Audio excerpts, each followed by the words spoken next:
We've gotten a lot of questions about what to expect when it comes to the upcoming winter, and one of the most common ones we've gotten is this: how will a La Nina winter impact what we see here in Wisconsin?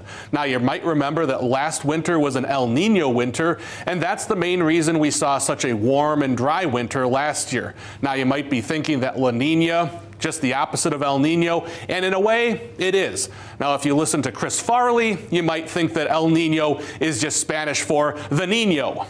But it's actually a term for when waters are warmer in the eastern Pacific Ocean near the equator. La Nina is the opposite of that. It's a term for when the waters are cooler in the eastern Pacific near the equator. But it doesn't have equal impacts here. El Nino typically brings warm and dry winters, but La Nina has less of an impact. Sometimes it brings cooler than average temperatures, but it's not a guarantee. And sometimes it can mean more snowfall, but once again, there are other factors that play a role, which means snowfall is more variable as well. And all of us here on the Storm Track 9 team are digging in and looking at those other factors right now. We're putting together our winter outlook. We'll have that full outlook for you next week. In the meantime, if you have any other weather questions for me, I'd love to answer them. Just send them my way anytime at weather@waow.com.